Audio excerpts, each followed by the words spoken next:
Hello साथियों, नमस्कार। तो आज की जो कहानी है उसका शीर्षक है कर्मफल। तो आपका समय खराब न करते हुए सीधा चलते हैं कहानी की तरफ। एक जटाधारी साधु था जो सारे शरीर पर भभूत रमाए रहता और माथे पर लंबे और मोटे तिलक किए हुए मोटे मोटे मनकों की माला फेरता रहता था। बीच बीच में जटा में से एक डिबिया निकालकर उसमें रखी हुई भगवान की मूर्ति उससे वो बाहर करता और धूनी के पास रोपे हुए चिमटे में लगी हुई कड़ियों को बजा बजा कर जोर जोर से नारायण नारायण के नाम का उच्चारण करते हुए लोगों का ध्यान अपनी ओर आकर्षित करने की चेष्टा किया करता। उस साधु ने अपने शरीर को तो पूरी तरह वश में कर रखा था। काया को झुलसाने वाली जेठ अषाढ़ की धूप और लू के दिनों में वह पंचधूणी तपा करता, पर साधु का मन उसके कहे में न था। वह तो अपनी इच्छानुसार विचरण करता रहता था। साधु ने मन को वश में करने की कोई आवश्यकता भी नहीं समझी थी और न ही इसके लिए कभी प्रयत्न ही किया था। उसे तो केवल लोगों के मन पर अपना जो महात्मापन है उसकी धाक जमाने की चिंता लगी रहती थी, क्योंकि वह लोकेशना का बहुत भूखा था।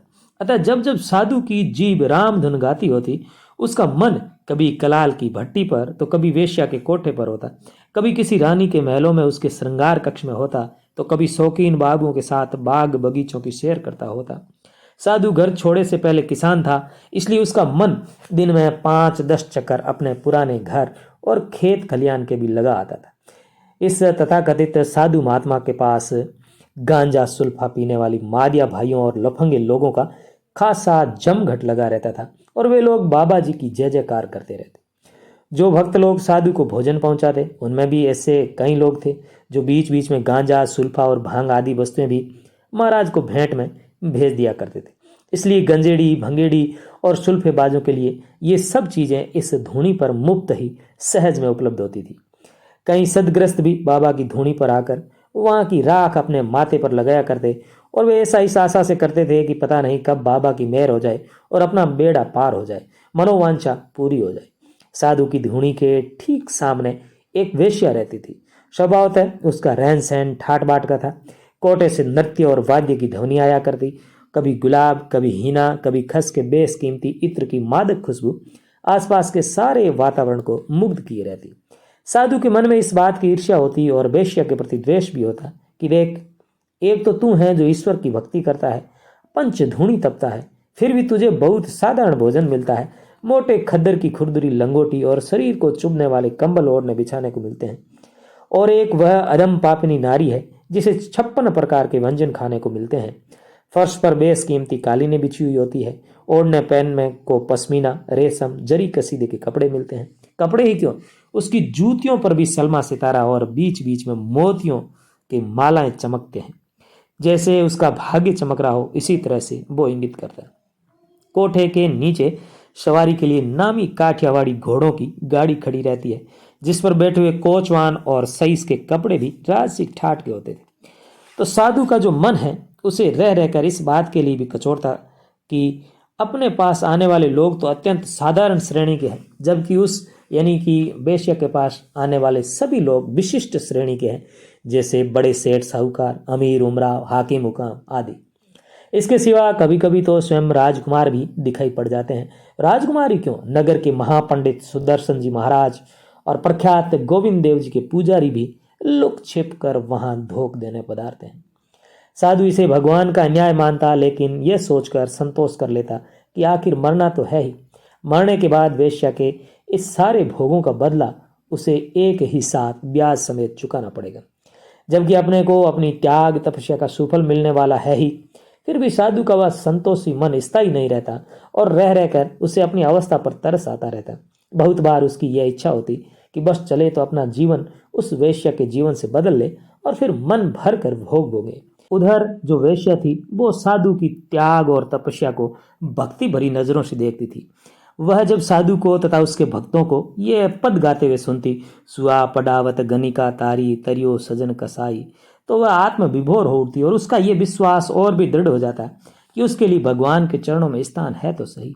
वह स्वयं 2 पद बार बार गुनाती रहती थी। एक तो प्रभु मोरे अवगुण चित्त न धरो, और दूसरा जिसो तिसो हूँ दास तियारो हूँ।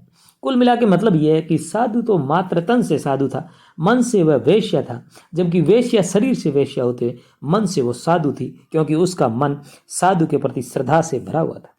साधु ने ये अब नियम बना रखा था कि जब भी कोई आदमी वेश्या के कोटे पर चढ़ता तो वह एक पत्थर उठाकर अलग रख देता और लोगों से कहा करता कि यह उस वेश्या का पाप है।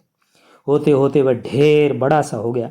तो एक दिन साधु ने पुकार कर उस वेश्या से कहा, जरा आंख खोल और देख तो सही, तेरे पापों का ढेर कितना बड़ा हो गया। साधु के वचन सुनकर तथा पत्थरों के उस बड़े ढेर को देखकर वह वेश्या एक बार तो कांप उठी, लेकिन दूसरे क्षण उसने हंसकर साधु से कहा, महाराज, दूसरों को दोष देने से पहले जरा अपने भीतर झांक कर तो देखिए। तने पराई के पड़ी तू तेरी नमेड़, यानी कि तुझे पराई क्यों पड़ी है, तू खुद की देख। बात आई गई हुई, दिन बीतते चले गए। संयोग की बात कि उस साधु और उस वेश्या का शरीर एक ही दिन छूटा। जब विष्णु के पार्षद वेश्या के कोठे की तरफ गए और यम के भयंकर दूत साधु की धिरणी की तरफ, तो साधु का अंगुष्ठ मात्र जीवन जोरों से चिल्लाया और बोला, अरे तुम भूल रहे हो, तुम्हें यमराज ने निश्चय ही सामने वाली वेश्या को ले जाने के लिए भेजा है और विष्णु के जो पार्षद वहां गए हैं वे मुझे लेने आए हैं। तुम दोनों एक साथ ही अपना अपना रास्ता भूल गए हो, फिर से याद करो। यमदूतों ने मुगद्दर हिलाते हुए गर्जना भरी वाणी में कहा, भूल इस धरती के लोगों से हुआ करती है, हम लोगों से नहीं। ज्यादा चीखो चिल्लाओ मत, चुपचाप हमारे साथ चले चलो।